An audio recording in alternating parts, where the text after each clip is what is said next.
അങ്ങനെ നിങ്ങൾ കണ്ട് കണ്ണൂർ എത്തിയിട്ടുണ്ട്. അടിപൊളിയായിരുന്നു ട്രെയിനിനകത്ത് യാത്ര, അടിപൊളി സൂപ്പറായിരുന്നു.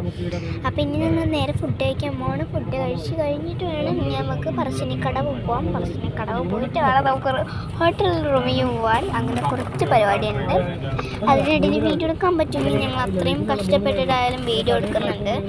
അപ്പോൾ ട്രെയിനിലാണെന്ന് ഇത്രയും സൗണ്ട് കൊണ്ട് സംസാരിക്കാൻ എനിക്കുള്ള ധൈര്യമൊന്നുമില്ല ഗൈസ്.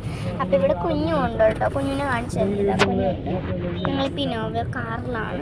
ഞങ്ങൾക്ക് ഇനി പറശ്ശിനിക്കടവ് പ്ലീസ് അതിനിടയ്ക്ക് അവളെ തട്ടിയിട്ട് അവളിവിടെ ഉണ്ട് കേട്ടോ. നമ്മളിപ്പോൾ ഞാൻ കുറേ ലൈസ് കഴിച്ചു. അവൾ ലൈസ് കഴിച്ചു. ഞങ്ങൾക്ക് ഫുഡ് ഉണ്ടായിരുന്നില്ല. ഞങ്ങളുടെ സീറ്റ് വേറെ ആയിരുന്നു. അപ്പം പക്ഷേ അങ്ങോട്ട് ഞങ്ങൾ ഒറ്റയ്ക്ക് വിടാൻ അച്ഛനും അമ്മയും പേടിയായിരുന്നു. അടുത്ത കമ്പാർട്ട്മെന്റ് ആയിരുന്നു. ഇതൊരു കമ്പാർട്ട്മെന്റ്, ഇത് അടുത്തത് അങ്ങനെയായിരുന്നു. അപ്പം ഞങ്ങളുടെ രണ്ടാമത്തെ കമ്പാർട്ട്മെൻറ്റിലായിരുന്നു. അപ്പം ഞങ്ങൾക്ക് അങ്ങോട്ട് അമ്മയ്ക്ക് വിടാൻ ഒരു ധൈര്യം ഇല്ലാത്തതുകൊണ്ട് ഞങ്ങൾ അങ്ങോട്ട് വിട്ടില്ല. കിട്ടിയ സീറ്റുകളിലൊക്കെ ഇരിക്കുമായിരുന്നു. ഞങ്ങൾ എൻ്റെ മടിയിൽ അവളിരിക്കും, അവളുടെ മടിയിൽ ഞാനിരിക്കും. അങ്ങനെയൊക്കെയായിരുന്നു മൂവി കൊണ്ടിരുന്നിരുന്നത്.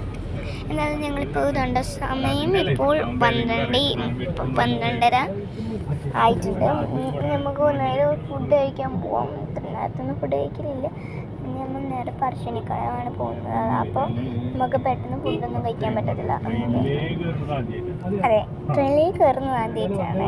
അപ്പം ഇത് വേറെ ഇതിൽ അടിപൊളിയാണ്, സൂപ്പറാണ്. ചായ എല്ലാം അടിപൊളി സൂപ്പറാണ് എല്ലാം. വന്ദേ ഭാരത് സൂപ്പറാണ്. എല്ലാം തന്നിട്ടുണ്ട്. അപ്പോൾ ഇപ്പോൾ ഇത്രയും നമുക്ക് ഫുഡ് കഴിക്കേണ്ടടുത്ത് എത്തിയിട്ട് വേണം. ബൈ.